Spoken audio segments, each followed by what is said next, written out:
berkembang di masyarakat sering ya Bapak Ibu, kalau misalnya dia didiagnosa ada gangguan kesehatan mental lalu dibilang, "Oh kayaknya kurang doa nih." Nah itu nggak seperti itu Bapak Ibu. Jadi memang dia punya gangguan kesehatan mental. Jadi bukan karena kurang doa gitu, tapi memang ada sesuatu di dalam dirinya. Maka pengobatannya memang harus ke profesional, psikolog atau psikiater. Tapi kalau kemudian ditambah dengan sisi spiritual itu juga boleh Bapak Ibu. Nah, tapi hati-hati ya Bapak Ibu, ada sebagian orang yang ketika didekati dengan spiritual saat itu dia sangat berontak. Jangan disalahartikan bahwa kemudian orang ini dimasukin roh tertentu gitu ya. Bukan seperti itu Bapak Ibu. Tetapi saat ini memang dia sedang tidak bisa didekati secara spiritual. Nah, jadi sementara gitu ya, bukan kemudian kita memaksakan karena kalau kondisi semacam ini Bapak Ibu dipaksa itu semakin malah mental gitu. Jadi kita ikutin dulu alurnya gitu. Gitu Bapak Ibu. Oke, lalu kemudian ada lagi nih Bapak Ibu. Kalau anak-anak tidak mungkin mengalami gangguan mental, mitos atau fakta Bapak Ibu? Tos. Oh, Mitos. Bener mitos. banget. Wah, Banyak semakin jawabannya. pinter nih. Iya, sudah Benar, menyerap Ibu. sudah menyerap.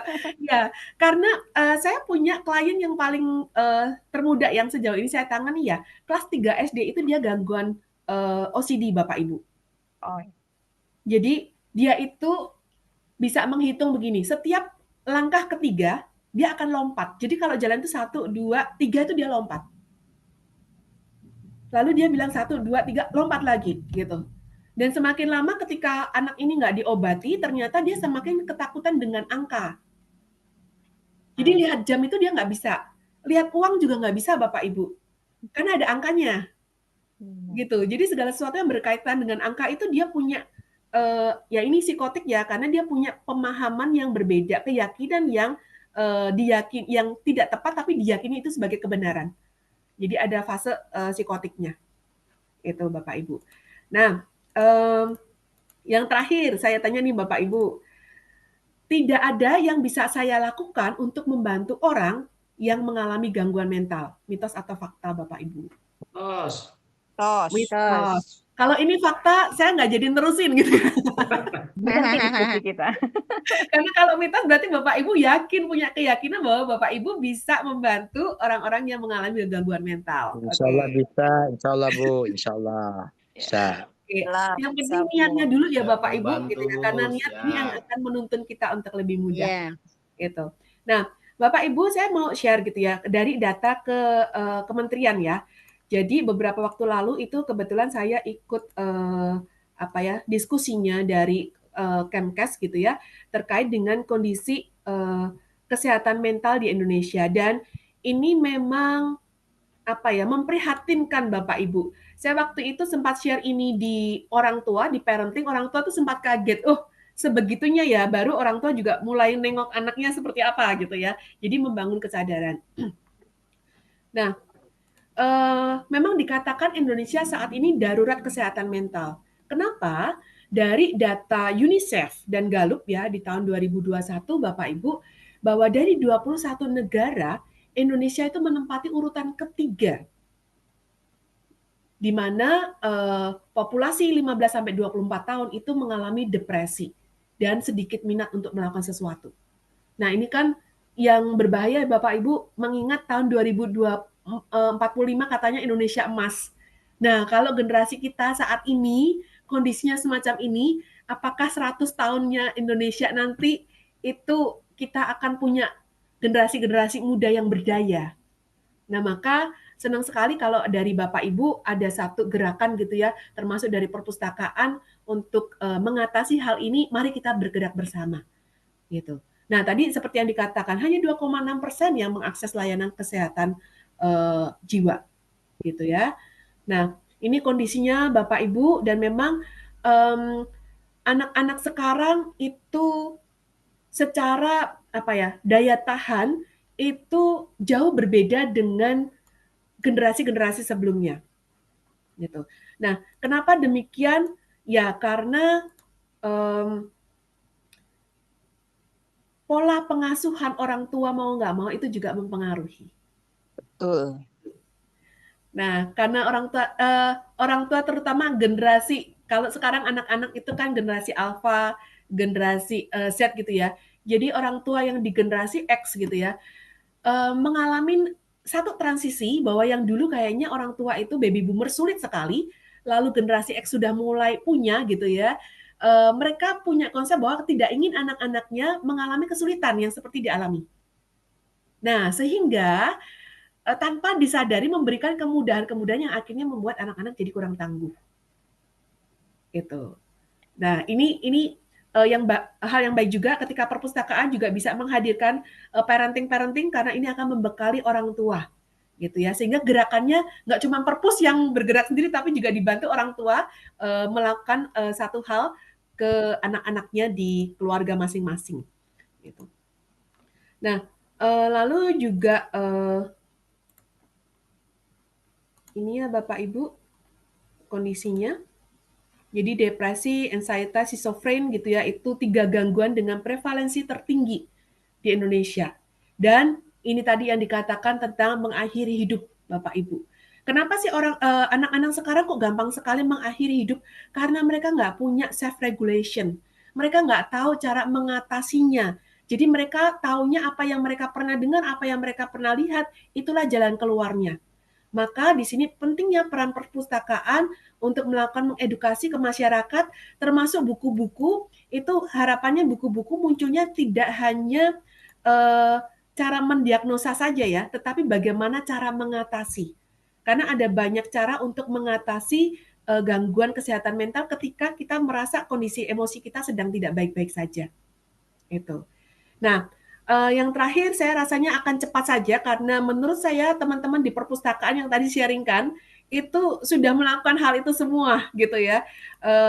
Saya hanya meng-highlight beberapa hal gitu ya yang sudah dilakukan teman-teman karena fungsi atau peran perpustakaan itu ada 5 yang saya ambil dari pengantar ilmu perpustakaan ya, untuk menyimpan dan menyajikan karya, pusat sumber daya informasi, pusat belajar dan penelitian, rekreasi dan rekreasi, lalu kemudian pengembangan kultur.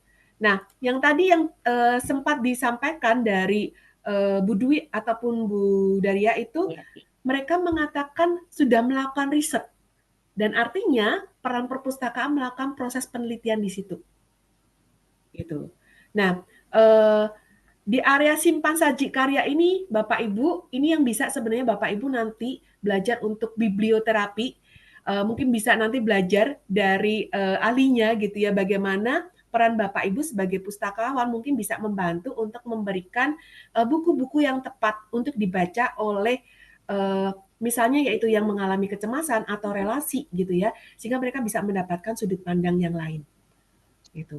Nah, contoh-contoh yang tadi sudah disampaikan gitu ya, itu justru sudah real gitu ya, dan itu menarik banget, dan itu merupakan satu bentuk aplikasinya yang teman-teman bisa contohkan.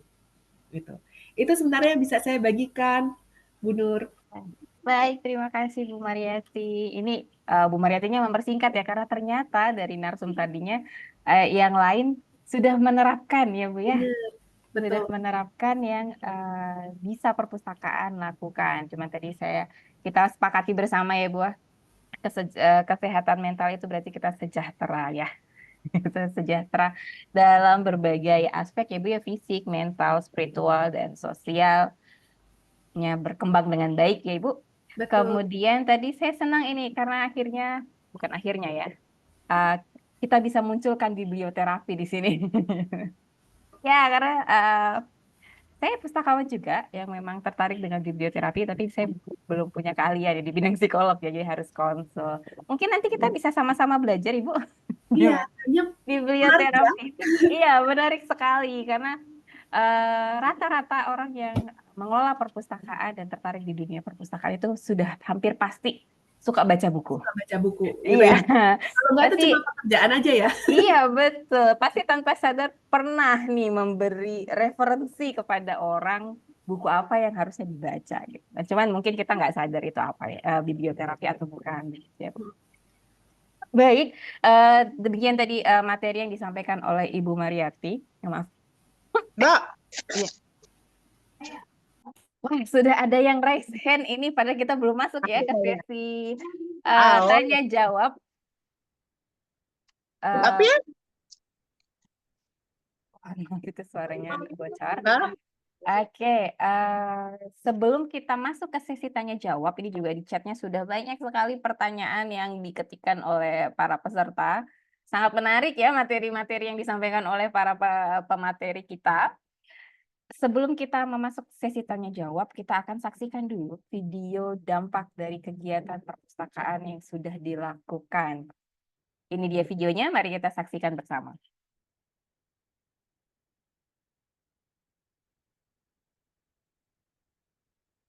Suaranya belum terdengar.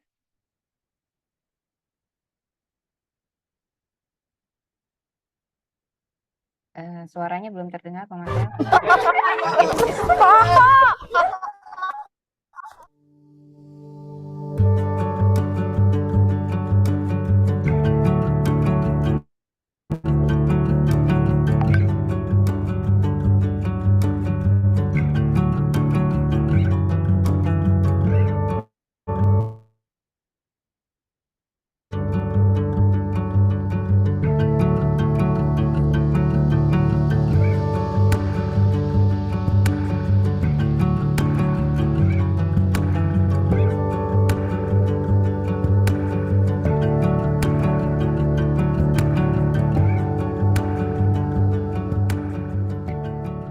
Nama saya Ibu Aan, tinggal di Pakuncen, Desa Sukaharja. Kegiatannya pagi-pagi goreng cau, bala-bala, goreng peyem, goreng opak, keliling. Pertama kali bertemu dengan Bu An itu sekitar tahun 2021 bulan Oktober.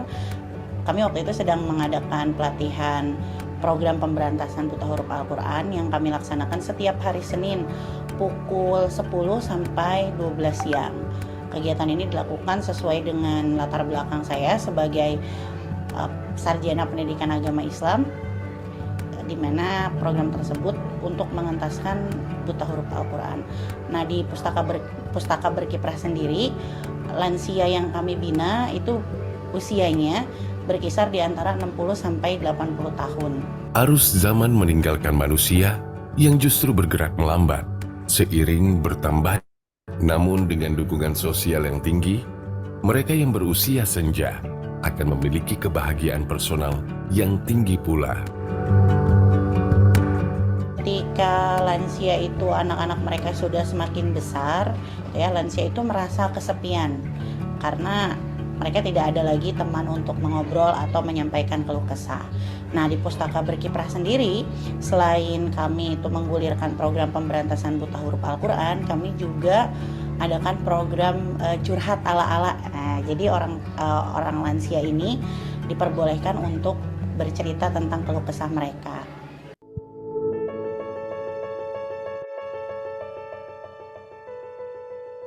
Mak merasa senang di TBM Bu Neneng ya, diajak jalan-jalan ke Kuningan, sareng ke Bandung, diajakin ngobrol, sama makan bareng-bareng. Tahun ini adalah tahun ketiga dari program pemberantasan buta huruf Al-Quran lansia. Melalui Kang Ilmi sebagai Ketua Forum TBM Kabupaten Karawang, kami dihubungkan gitu ya dengan Bunda Literasi Kabupaten Karawang yang juga sekaligus istri Bupati Kabupaten Karawang, Pak Aep, untuk kemudian kami ini difasilitasi dan kami juga diapresiasi dengan penuh. Kami diberikan kendaraan ya, dipinjamkan kendaraan untuk bisa berwisata. Yang pertama kami berwisatanya ke Masjid Al-Jabar Bandung, yang kedua ke objek wisata Cibulan Kuningan. Usia lanjut kerap diidentikan dengan ketidakberdayaan, ketidakmampuan beradaptasi dengan perubahan zaman. Padahal, tua tidaknya seseorang tidak ditentukan oleh besar kecilnya angka, tetapi oleh redup tidaknya semangat dalam jiwa. Yang usang bukanlah yang berusia senja, melainkan mereka yang tak lagi mampu menerangi sekelilingnya.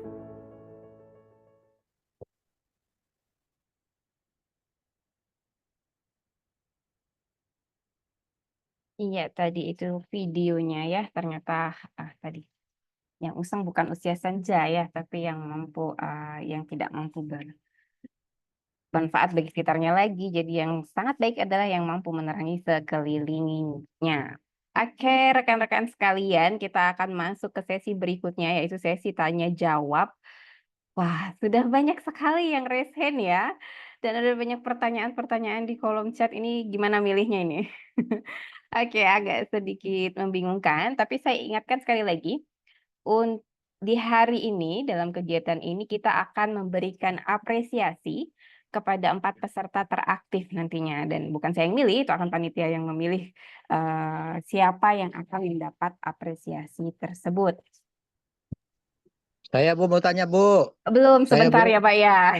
Sabar. Assalamualaikum. Request duluan. Sabar. Aduh, nggak sabar ini gimana ya? Saya juga penasaran ini pertanyaan apa yang akan diajukan oleh teman-teman sekalian. Oke, kita mulai dengan yang raise Saya hand. Bu. Teman-teman, Saya Bu. biar saya bisa bantu milih siapa yang duluan, boleh raise hand-nya di unraise dulu. Turunin dulu semuanya raise-nya. Nanti kita ulang ya, saya hitung 1, 2, 3, baru siapa yang pertama kali meraise hand yang akan saya beri kesempatan untuk bertanya. Ibu, saya minta di lower hand dulu. Oke, baik. Aturan pertanyaannya ya, sebutkan nama, asal perpustakaan, kemudian kepada pertanyaan siapa ini dituju, baru kemudian kemukakan pertanyaannya. Bapak Ibu siap ya untuk yang ingin raise hand, silahkan raise hand 1, 2, 3. Oke, baik, kita sudah dapat 2 penanya pertama, yaitu dari Tian Minggus NGW dan Fitri Perpusdes. Apa ini? Mohon maaf, tidak terlihat. Kepada Tian, dipersilakan. Mohon kalau bisa memungkinkan untuk open kameranya. Ya, Mbak Tian. terima kasih Kak. Ya. Mohon maaf, open kameranya lagi error Kak. Oke, baik. Silahkan saja. Terima kasih atas kesempatan yang diberikan kepada kami. Perkenalkan, saya Suci Nengtian dari Perpusdes Jalu Pustaka, Perpustakaan Desa Jambangan, Kecamatan Paron, Kabupaten Ngawi. NGW itu Ngawi, Kak.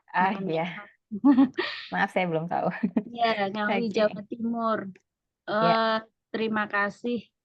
Saya sampai ke pertanyaan ke Bu Mariati ya, Kak. Ya. Ya, Ibu, menarik sekali. Terima kasih tadi dari beberapa narasumber. Untuk kesehatan mental ini memang sangat luar biasa, Kak. Ternyata pengaruhnya yang saya rasakan dan saya alami ini ada di beberapa titik kami ketika kami bersinergi dengan sekolah-sekolah, Kak. Ternyata memang di usia sekolah itu ada beberapa anak yang mungkin nggak tahu ya Kak latar belakangnya seperti apa.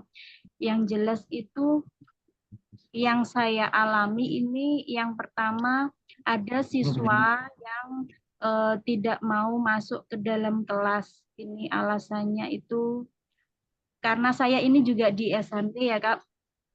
Itu traumatik, mengalami gangguan traumatik. Nah, terus yang kedua itu karena anak yang sangat pemalu. Nah, itu mungkin Bu, mungkin tipsnya, misalkan nanti perpustakaan desa kami tergerak untuk pelayanan di kesehatan mental ini, bagaimana mungkin Bu langkah-langkah awal dari kami seperti itu. Kami mohon tipsnya atau pencerahannya. Mungkin itu Kak dari kami. Terima kasih. Saya akhiri. Waalaikumsalam warahmatullahi wabarakatuh. Terima kasih Mbak Suci Ningtyas. Pertanyaan berikutnya dari Mbak Fitri. Saya Mbak Nur. Sebentar ya Pak ya. Silahkan Mbak Fitri. Bismillah, halo, Assalamualaikum warahmatullahi wabarakatuh. Ya. Perkenalkan, nama saya Fitri, asal instansi Perpustakaan Desa Ulawa Cinong, yang ada di Kabupaten Bone, Sulawesi Selatan. Sebelumnya, terima kasih banyak atas materi atau sedikit pembelajaran atau kesan yang diberikan dari para panelis atau narasumber kita berbicara dengan mengenai kesehatan mental.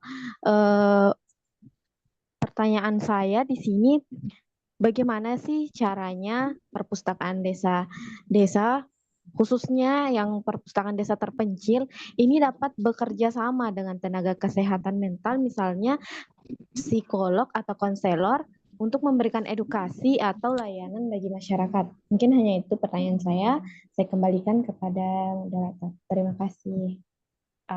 Terima kasih Mbak Fitri. Mohon maaf tadi ini pertanyaannya untuk siapa ya? Ya, pertanyaannya tadi untuk Tujukan ke Bu, saya mau tanya, Bu. sebentar Bapak. Oke. Gantian ya Bapak ya. Oke baik. Kita simpan dua dulu. Satunya saya ambil dari chat ya. Mohon maaf ini. Nanti kalau masih ada waktunya saya berikan kesempatan lagi. Oke. Oke, baik. Saya akan ambil salah satu pertanyaan dari kolom chat, yaitu dari Perpus Kemilau Taktual. Untuk pertanyaan untuk Mbak Dwi ini, bagaimana peran perpustakaan untuk mempertahankan eksistensinya dalam menangani kesehatan mental di masyarakat? Baik, sudah ada 3 pertanyaan dari Mbak Suci Nintian, kemudian ada Mbak Fitri, dan ada dari perpustakaan Perpus Kemilau Taktual. Saya beri kesempatan dulu kepada Ibu Mariati untuk menjawab pertanyaan dari peserta ini, Ibu. Tips untuk Perpusdes sebagai langkah awal jika ingin berperan dalam menangani kesehatan mental. Silakan Ibu. Iya, terima kasih untuk pertanyaannya gitu ya. Dan memang ketika Bapak Ibu masuk ke dunia pendidikan, wow itu banyak banyak yang harus ditangani gitu ya. Jadi kalau dari perpustakaan memang punya hati untuk menangani masalah kesehatan mental ini, pastinya dari pustakawan memang perlu belajar dulu ya, gitu. Terkait dengan bagaimana mendekati atau tekniknya ya, karena kalau di psikologi itu istilahnya adalah building rapport. Jadi mendekati subjek itu sendiri gitu ya, baik itu anak-anak ataupun orang dewasa. Kenapa? Karena biasanya orang-orang yang memiliki gangguan kesehatan mental itu sensitif ya. Ketika kita mendekat itu mereka kayak radarnya itu, ini aku mau diapain gitu ya. Nah sehingga kita perlu dengan sikap yang genuine gitu ya, sehingga kita bisa mendekati. Nah kalau khusus di anak-anak nih, yang kita lihat itu kan perilaku di luarannya. Nggak mau masuk kelasnya, pemalunya. Nah, di balik itu pasti ada sebabnya. Nah, ketika kita misalnya mau menggali hal tersebut, satu, karena ini anak itu masih di bawah pengasuhan orang tua, pastikan mendapatkan izin dari orang tua dulu ya. Karena kalau enggak nanti jadi salah paham, gitu. Lalu kemudian ketika kita mendekati, ada anak-anak yang dengan cepat terbuka, itu akan enak. Kita ajak omong, dia bisa respon. Tapi kalau tidak, kita mendekatinya adalah melalui apa yang anak itu sukai. Misal ya, anak itu lagi suka main bola. Nah, kita pendekatannya ajak main bola bareng dulu, gitu. Sehingga kita masuk ke area yang dia suka. Atau misalnya kalau anak-anak kecil, saya biasanya pendekatannya menggunakan art terapi pakai gambar. Dia gambar. Pakai warna-warna gitu kan, dia senang. Lalu kemudian ketika dia gambar sampai saya tanya, siapa yang kamu gambar? Kalau ini yang mana? Nah, kalau dia sudah mengalami kondisi yang nyaman, jadi satu kali pertemuan, terus kemudian anak ini langsung bisa kita tangani ya, gitu. Karena kalau semacam itu nanti Bapak Ibu yang stres sendiri. Kok nggak bisa gitu ya? Terus gampang menyerah. Jadi kita butuh beberapa kali pertemuan, anak ini nyaman. Pertemuan pertama mungkin gambar nggak ada temanya, tapi kemudian mulai bergeser ketika misalnya pertemuan ketiga, yuk coba gambar kalau kamu di sekolah seperti apa. Atau yuk coba gambar keluargamu seperti apa. Nah, saya menggunakan kalau pendekatan saya selama ini menggunakan fototerapi dan juga menggunakan art terapi. Ketika saya sajikan foto-foto itu ternyata saya bisa mengungkap gitu ya. Ternyata anak-anak ini kondisi keluarganya seperti apa gitu. Saya pernah mengungkap anak TK waktu itu menggunakan fototerapi, dia pilih ada gambar orang yang menggunakan topeng begitu dan dia sedang merokok. Lalu saya tanya, loh kenapa kamu pilih ini? Karena aku pernah ngelakuin ini dan dimarahin. Oh, emang kamu kenapa? Ngerokok. Oh, apa yang bikin kamu ngerokok? Karena bapakku ngerokok, yang lain-lain ngerokok, jadi aku kepengen nyoba karena aku disuruh beli. Oh, oke. Jadi kondisi itu yang terjadi di lingkungan keluarganya. Sehingga anak itu nggak merasa kayak diintrogasi, tapi harus ada medianya, tools-nya. Kalau itu anak-anak ya, sehingga dia akan lebih terbuka gitu. Jadi tipsnya yang pertama kalau itu kondisinya anak-anak harus seizin orang tua gitu ya. Kalau dengan sekolah juga seizin sekolah gitu ya. Jangan sampai nanti salah paham gitu ya dengan niat baik kita. Lalu kemudian kita mesti ada pendekatan terlebih dahulu untuk bisa membuat anak ini terbuka.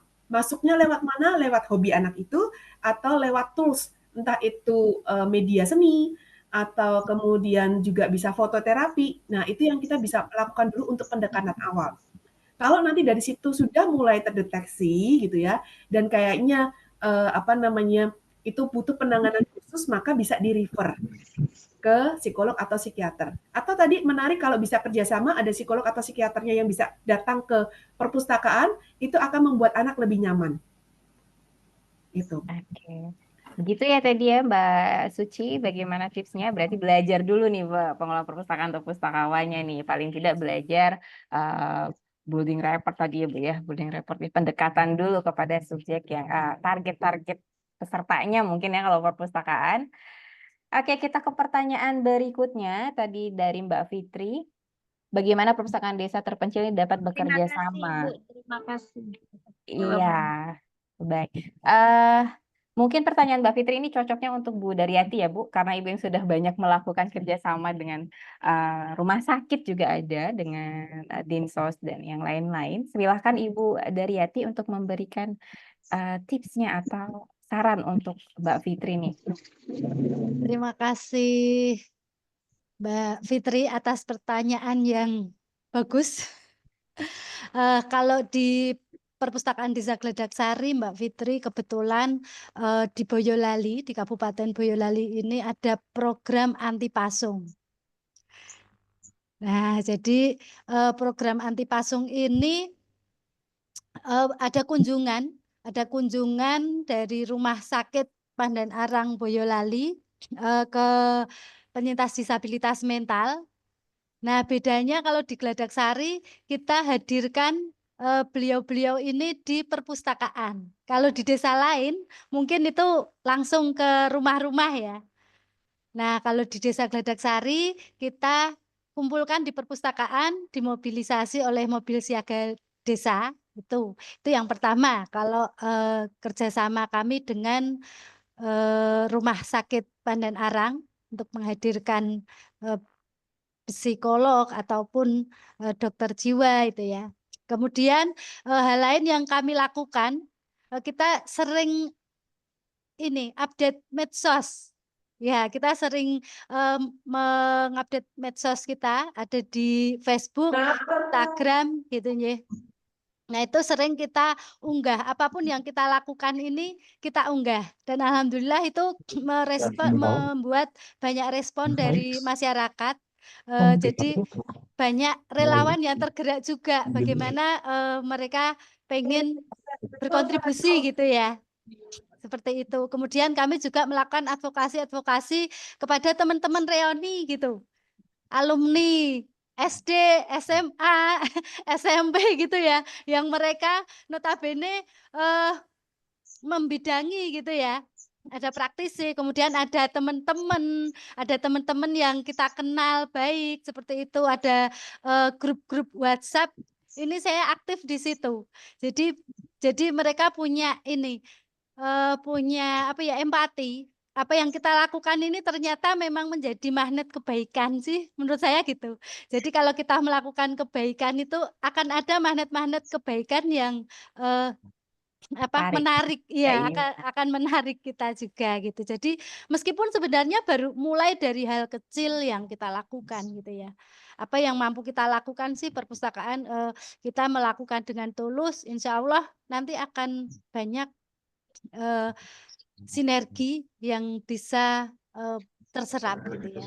Jadi banyak empati dari teman-teman, dari masyarakat, dari orang lain buat terlibat gitu ya, ikut berkontribusi seperti itu. Oke, jadi tadi dari Mbak Daryatinya bahwa jelaskan dulu ya kegiatan kita seperti apa, teman tujuan kita apa supaya orang itu tertarik untuk bekerja sama dengan kita.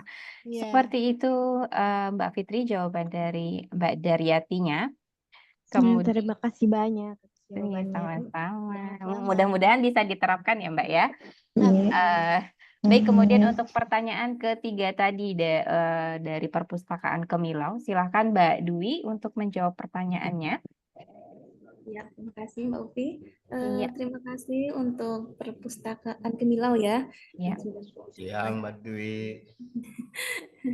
Insya Allah nanti jawabannya bisa diterapkan juga gitu. Nah, di sini pertanyaannya kan bagaimana peran perpustakaan mempertahankan eksistensinya dalam menangani kesehatan mental. Jadi begini, Pak, ini ya, Bapak.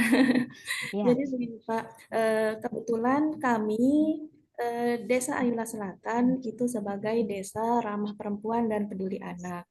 Sehingga ini menjadi salah satu modal bagi kami perpustakaan untuk menjalin dan berkolaborasi dengan desa terutama, kemudian juga kami berkolaborasi dengan dinas sosial dari desa menjalin kolaborasi dengan dinas sosial, sehingga dari dinas sosial itu Pak beberapa kali memfasilitasi kami untuk mengundang psikolog dan psikiater. Tadi mungkin sudah disampaikan juga oleh Ibu Mariati bahwa memang bertemu langsung, misalnya anak bertemu langsung dengan psikolog atau psikiater itu memang bisa memberikan respon yang baik bagi anak itu dan juga bisa memberikan pengetahuan bagi orang tua sebenarnya apa sih yang dirasakan oleh anaknya, karena memang untuk kondisi anak ini kan susah ya Pak untuk dideteksi seperti itu. Dan sebenarnya untuk Desa Ayula Selatan itu Pak untuk mempertahankan eksistensi bagaimana caranya dalam menangani kesehatan mental ini tidak hanya bekerja sama dengan stakeholder dari pemerintah, tetapi juga kami sendiri dari pengelola perpustakaan memang andil menjadi relawan sahabat perempuan dan peduli anak. Sehingga kami juga melahirkan beberapa kegiatan seperti kegiatan Ayah Hebat dan lain sebagainya yang juga mengakomodir selain perempuan, anak-anak, remaja, juga bapak-bapak Ayah Hebat gitu. Seperti itu Pak, untuk mempertahankan eksistensi menangani kesehatan mental. Contoh dari desa kami. Oke, begitu udah jawaban dari Mbak Dwi ya. Terima kasih Mbak Dwi jawabannya. Ayo Pak, aplikasikan. Baik. Nah, ini kita beri kesempatan ya untuk penanya berikutnya. Ini Bapak Ahmad Suparno. Bapak boleh open mic dan open kameranya Bapak untuk mengajukan pertanyaan kepada para narasumber kita. Terima kasih Bu, alhamdulillah saya senang sekali bisa tidak jadi PR jadinya Bu. Sederhana Bu pertanyaannya. Oh iya, silakan Bapak. Pertanyaan saya untuk Ibu Dwi ya.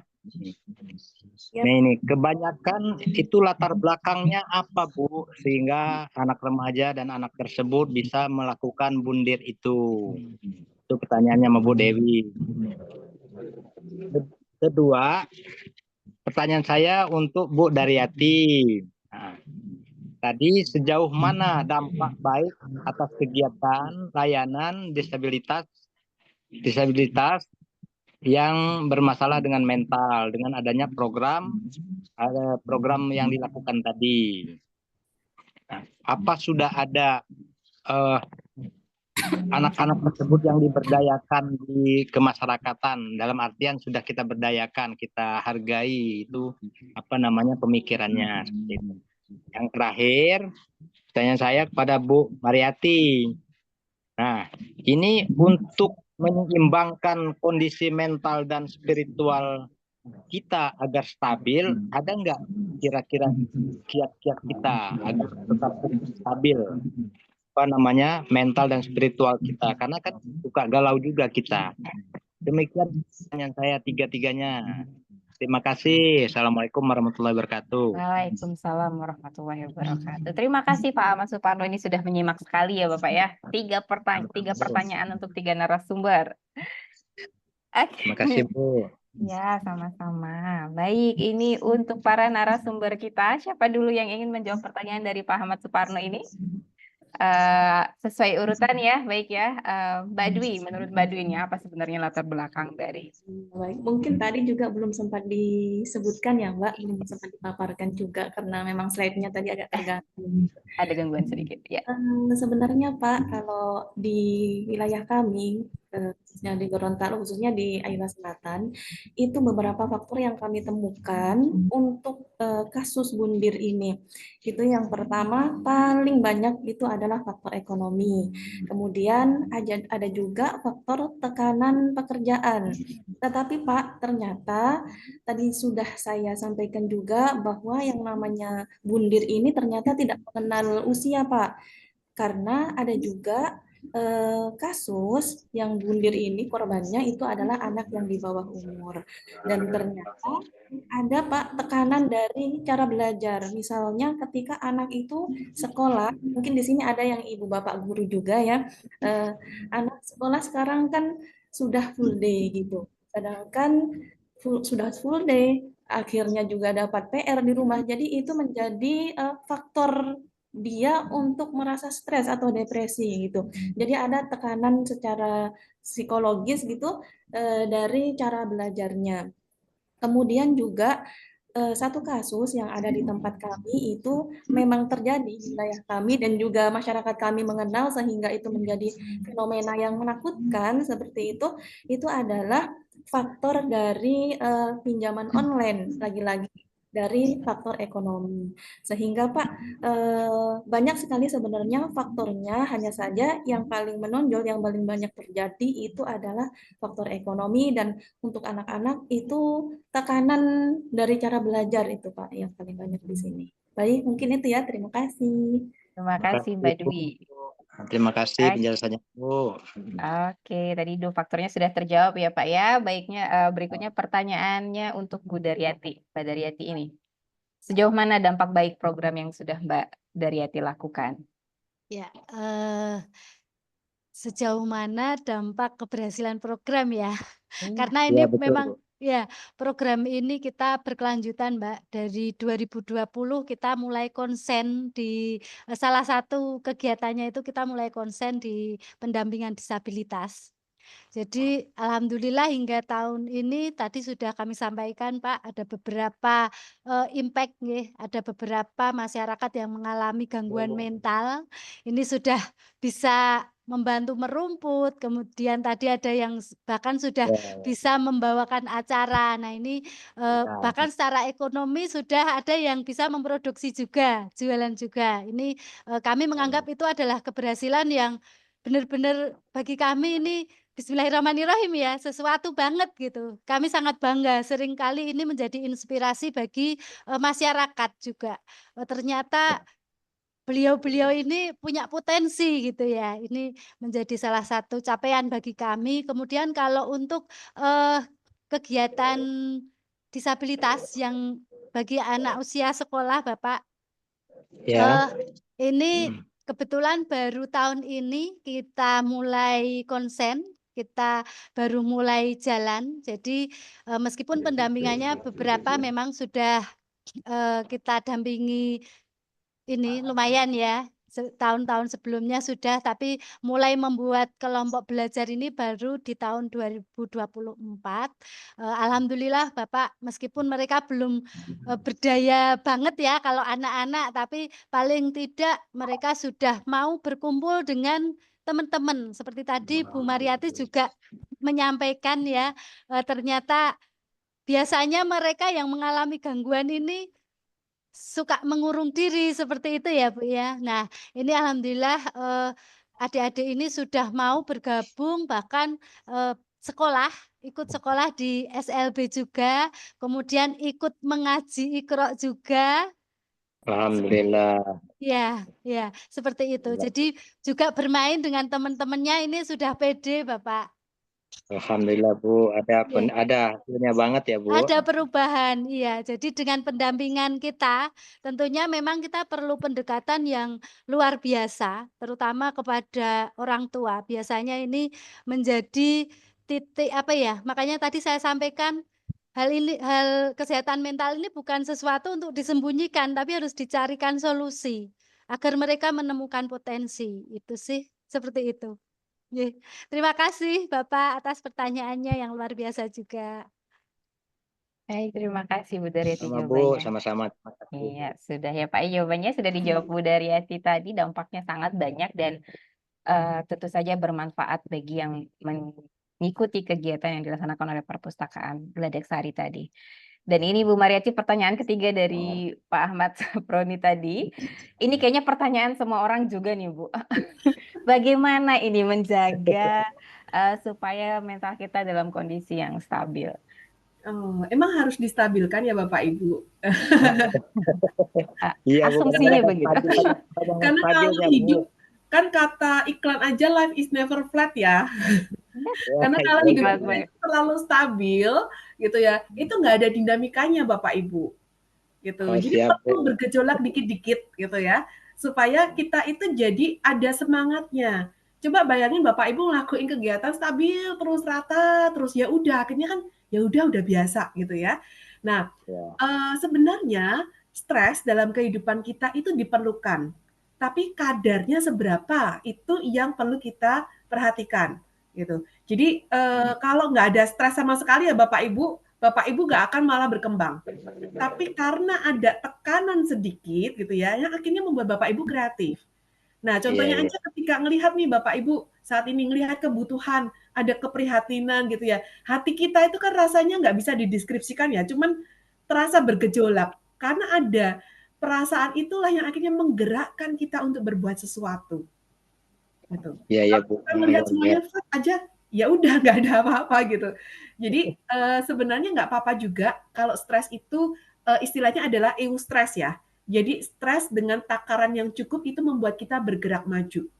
Contohnya aja ketika kita ada satu target Bapak Ibu deadline, harus selesaiin administrasi tanggal sekian. Bapak Ibu selesai nggak? Selesaiin kan gitu, karena ada target, itu stres dikit gitu sebenarnya. Jadi nggak apa-apa juga. Nah, yang terpenting adalah bagaimana sebenarnya kita punya kesadaran sih sebenarnya. Kalau emosi kita sedang tidak baik-baik saja, oh ini saja saya kayaknya perlu istirahat. Oh kayaknya saat ini saya lebih baik tidak ketemu orang dulu deh daripada orang lain kena semprot gitu. Jadi itu fase berkesadarannya kita sehingga kita tetap menyadari dan menerima ya. Jadi perasaan kita jangan ditolak ya Bapak Ibu. Kalau lagi ngerasa sedih ya diterima kita lagi sedih gitu loh. Kalau lagi senang, ya udah senang, tetapi senangnya jangan yang euforia banget, nanti yang jadinya tipikal manik gitu ya. Senang-senang banget, sedih-sedih banget, itu nanti jadinya bipolar gitu. Tapi sadari itu, lalu kemudian terima itu. Nah, ketika kita bisa menerima itu, merasakan dan oh iya ya saat ini saya memang lagi butuh rehat nih, ya udah gitu. Taruh waktunya. Karena berapa banyak sih Bapak Ibu di antara kita semua yang punya waktu khusus menyediakan, mengintensikan untuk terkoneksi sama diri kita. Siapa yang ibu-ibu nih terutama gitu ya, bangun pagi yang dipikirin apa nih? Anak. Istilahnya me time, Bu. Hari HP, Bu. Nah, me time itu tidak harus kita harus pergi ya Bapak Ibu, tetapi Bapak Ibu betul-betul menikmati waktu bersama diri sendiri. Sesederhana Bapak Ibu menikmati secangkir kopi sendiri itu adalah me time. Sesederhana Bapak Ibu duduk di pojokan baca buku 5 lembar itu me time buat Bapak Ibu. Jadi jangan berpikir yang jauh-jauh, me time harus pergi pulang-pulang Bapak Ibu mikir lagi karena duitnya habis gitu ya. Jadi healing. Gitu. Itu Pak. Jadi dinikmati aja ya perjalanan hidup gitu ya. Jadi jangan terlalu dipaksa untuk harus stabil. Nikmati proses ya Bu, nikmati prosesnya. Iya, nikmati Iya, prosesnya. nikmati proses hidup ini. Jadi gitu ya tadi ya jawabannya. Ini pertanyaan Pak Suparno tapi ditujukan kepada semua peserta hari ini ya jawabannya ya. Jadi nggak apa-apa, hidup itu bergelombang ya. Memang seperti itulah, yang penting bagaimana kita mengelola emosi ya Ibu ya, benar ya Bu ya, Insya Allah ya. Jawabannya sangat membantu. Terus sekali diskusi kita hari ini, nggak terasa kan ya, ternyata udah hampir 2 jam. Kita ngobrol-ngobrol aja tadi nih, menyimak materi dari para pemateri, kemudian ada diskusi kita. Sekarang sudah pukul 10.21 menit. Kalau dihitung tadi, sudah berapa jam kita ini? Baik, demikian tadi diskusi kita dengan para panelis kita dan narasumber ahlinya. Ada tips tentang bagaimana jika perpustakaan ingin memulai dan perhatian terhadap kesehatan mental. Kemudian ada bagaimana sih caranya perpustakaan yang udah mulai nih kemudian ingin mengadvokasi tenaga ahli di bidang kesehatan mental seperti psikiater atau psikolog supaya mau bekerja sama dengan perpustakaan dalam menangani masalah kesehatan mental masyarakat di sekitar perpustakaan. Kemudian juga ada tadi bagaimana pustakawan ingin mendekati subjeknya supaya mau terbuka. Tadi ada tipsnya juga dari Ibu Mariati. Kemudian banyak faktor yang mempengaruhi kesehatan mental itu, dan kalau menurut Mbak Dwi di daerahnya Mbak Dwi yang paling banyak pengaruhnya itu tentu dari faktor ekonomi ya Mbak Dwi ya. Kemudian seperti yang sudah dilakukan oleh Mbak Daryati, kegiatannya ternyata ini sangat berdampak dan dampaknya sangat baik karena dari yang merekanya tadi sulit untuk bersosialisasi menjadi mampu sedikit demi sedikit untuk kembali berkehidupan sosial kembali. Dan tentu saja tadi pertanyaan terakhir kita, bagaimana sih menstabilkan, ternyata nggak perlu-perlu amat ya distabilin Ibu ya. Yang penting gimana kita menikmatinya dan mengontrol emosi kita, mengelola emosi kita dengan baik. Kalau lagi sedih ya sedih aja, nggak apa-apa. Lagi marah ya marah, tapi yang penting segala sesuatunya itu tidak berlebihan. Begitu. Baik, saya ingin menanyakan ini closing statement dari masing-masing panelis kepada Mbak Dwi. Silahkan Mbak Dwi, pesan yang dapat disampaikan untuk para peserta hari ini. Silahkan. Baik, Bapak Ibu, mungkin closing statement dari saya ini terkait dengan TPBIS. Jadi ternyata dengan kita menjadi mitra dari perpustakaan itu banyak sekali manfaatnya, terutama ketika kita menjalankan program-program dari perpustakaan, yaitu peningkatan layanan, pelibatan masyarakat, advokasi. Jadi kita jadi banyak ilmu baru gitu untuk bisa di-sharing ke semua teman ataupun masyarakat yang ada di wilayah kita. Kemudian untuk kesehatan mental itu sendiri, ternyata Bapak Ibu yang kami lakukan di perpustakaan itu untuk orang-orang yang memiliki kesehatan mental, gangguan kesehatan mental, sehingga ingin melakukan mundir, itu ternyata solusinya hanya didekati, kemudian diberikan fasilitas agar bisa bersosialisasi dan banyak berinteraksi dengan masyarakat, dengan tetangga, dan dengan orang-orang terdekatnya. Artinya perlu pendekatan dan juga menguatkan untuk orang-orang yang memang terlihat mengalami gangguan mental tersebut, sehingga kita juga sebagai pengelola perpustakaan mempunyai atau menjadi agen perubahan bagi inklusi sosial. Mungkin seperti itu, Mbak. Terima kasih. Baik, terima kasih Mbak Dwi. Bagaimana dengan Mbak Daryati? Silakan Mbak Daryati. Kasih Bapak Ibu, terima kasih atas kesempatan yang luar biasa bisa bersama-sama di sini sharing. Bismillahirrahmanirrahim. Semoga apa yang kita dapatkan hari ini bisa menggerakkan hati kita, bisa menggerakkan badan kita semua, jiwa kita untuk lebih bermanfaat lagi bagi sesama. Mari sama-sama kita menyadarkan masyarakat di sekitar kita bahwa perpustakaan itu mampu dengan pengelolaan yang baik akan mampu membantu masyarakat di sekitar kita. semangat Bapak Ibu. Hal kecil yang kita lakukan ini akan membawa dampak besar bagi masyarakat sekitar. Mereka yang mengalami gangguan jiwa bukan untuk disembunyikan, bukan untuk dikucilkan, tapi butuh bantuan, sentuhan kasih dari kita bersama-sama. Dan Mbak Ufi, mohon izin saya sedikit menjawab tadi saya colek-colek pertanyaan di kolom fitur chat. Dengan apa yang kita lakukan ini, kita tadi saya sampaikan ada dana 180-an juta dari dana desa. Ini bukan hal yang mudah mencapai anggaran sekian itu. Awalnya kita juga belum ada anggaran, tapi dengan ketulusan kita mengerjakan sesuatu ikhlas dari dalam hati, dengan ketulusan kita, insya Allah semua akan menjadi magnet kebaikan. Awalnya saya pun tidak ada anggaran Bapak Ibu, tapi alhamdulillah dengan kita semangat, giat menebarkan kebaikan, kemudian jangan lupa menguploadnya di medsos, ini sangat berpengaruh. Jadi tidak harus kita minta-minta pun kita akan diminta. Kira-kira butuh apa? Seperti itu. Itu yang saya alami dan bismillahirrahmanirrahim ini juga akan dialami oleh teman-teman pengelola perpustakaan yang lain. Semangat Bapak Ibu, terima kasih itu yang bisa saya sampaikan. Assalamualaikum warahmatullahi wabarakatuh.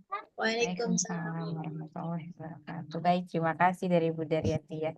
Mudah-mudahan sangat menginspirasi ya Ibu ya. Amin. Oke, terakhir ini closing statement dari Ibu Mariati. Kepada Ibu Mariati Ya, disilakan. untuk bisa membantu orang lain, maka diri kita sendiri harus sehat terlebih dahulu. Jadi, terapkan 3A ini. Yang pertama adalah awareness, pegang kepalanya, awareness, kita sadar gitu ya. Lalu kemudian kita accept, terima dalam hati, lalu kita adjust. Nah, jadi kita perlu sadar apa yang kita alami gitu ya, nggak perlu ditolak-tolak. Lalu kemudian kita perlu terima itu.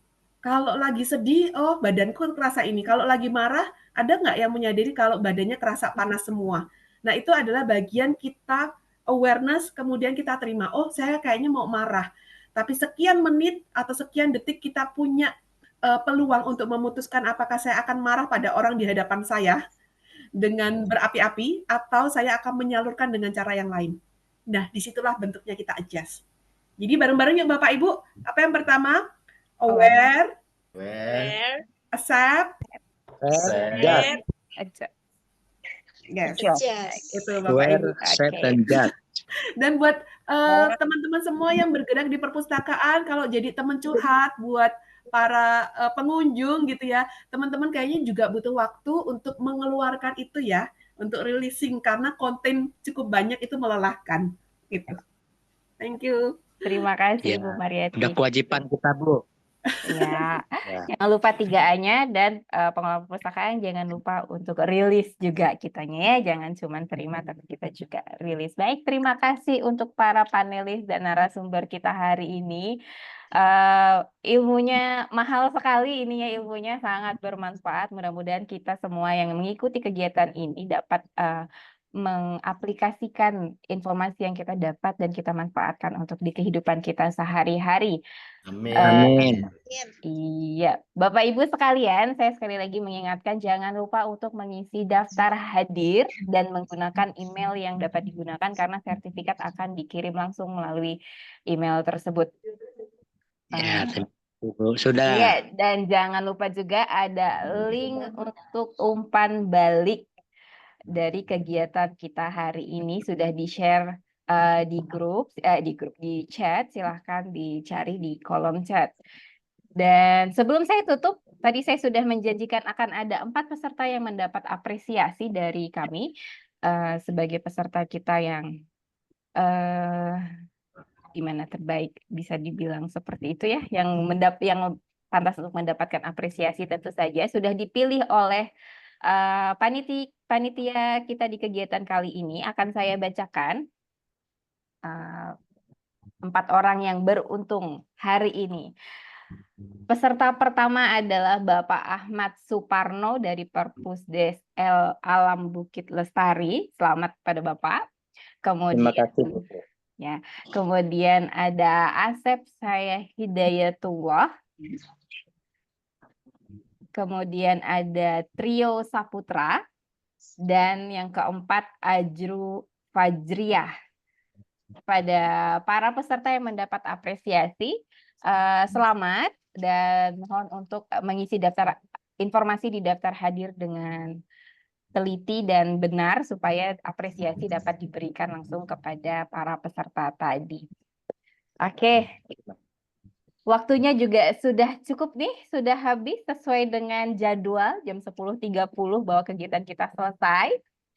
Terima kasih Bapak Ibu, para peserta dan para panelis dan narasumber kita hari ini sudah bersedia mengikuti kegiatan ini sampai dengan selesai. Saya takjub sekali karena saya juga cukup memantau ya partisipan kita pagi ini stabil sekali. Biasanya ada yang setengah hilang gitu. Tapi ini benar-benar sampai akhir mengikuti. Saya bangga sekali dan terharu sekali.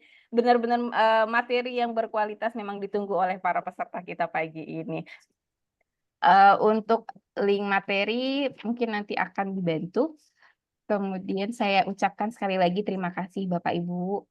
Sayangnya banyak banget ngomong terima kasih ya. Karena saya juga bangga bisa berpartisipasi dalam kegiatan ini. Sungguh diskusi yang bermanfaat. Terima kasih sudah membuka wawasan kita semua tentang pentingnya peran perpustakaan dalam mendukung kesehatan mental. Ternyata perpustakaan bisa dan mampu melakukan itu. Semoga kita juga dapat berperan lebih aktif dalam menangani isu ini di lingkungan kita masing-masing. Saya Nur Zurufi, selaku fasilitator kegiatan kita hari ini, mengucapkan terima kasih atas partisipasi aktif semua pihak. Semoga kita bisa menerapkan dan apa yang telah kita pelajari hari ini. Saya tutup. Wassalamualaikum warahmatullahi wabarakatuh. Sampai jumpa di kesempatan berikutnya. Jangan lupa Bapak Ibu untuk absen dan link umpan baliknya. Terima Mohon maaf kalau ada kasih. kesalahan. Ya, Mohon mohon kalau ada maaf juga jika kesalahan. ada salah kata atau Salam sayanya literasi, belum Mbak Nur, baik dalam semua menyampaikan atau panelis. memfasilitasi. Terima kasih Sama, Bu Bu. Daryati, terima kasih Bu Ya, Daryati, ya. terima kasih Mbak Dwi, terima kasih ilmunya, terima kasih Terima juga kasih semuanya. peserta yang Foto, sudah Mbak. antusias. Oh iya, ada yang menyarankan untuk foto Foto bareng, Bu. Foto bareng. bareng. Panitia ada yang request mau foto bareng, gimana? Ya, Mbak, Iya, siap. Bu. Oh siap, baik. Saya ini. Oke, bersiap ya. Ini siapa yang Oke. aba-aba? Nanti Mbak Nur yang aba-aba. Oh, saya yang aba-aba ya Mas Nasir ya. Ya, Tapi cuma kita ada 2 3. layar ya Mbak Nur ya. Ada 2 layar jadi 2 kali ya nanti Mbak Nur ya. Oke, baik. Saya Yang aba-aba. layar pertama ya silakan Mbak. Layar pertama 1, 2 kita salam literasi dong. Saya sampai lupa sama salam literasi hari ini. Salam literasi. 1, Salam 2, literasi. 3. Oke. Di layar berikutnya tetap senyum dan berikan salam literasinya karena kita nggak tahu masuk di layar keberapa ibu-ibu sekalian, bapak ibu sekalian. 1, 2, 3. Baik, terima kasih. Masih ada lagi. 1, 2, 3. Oh, saya satu lagi di saya nih.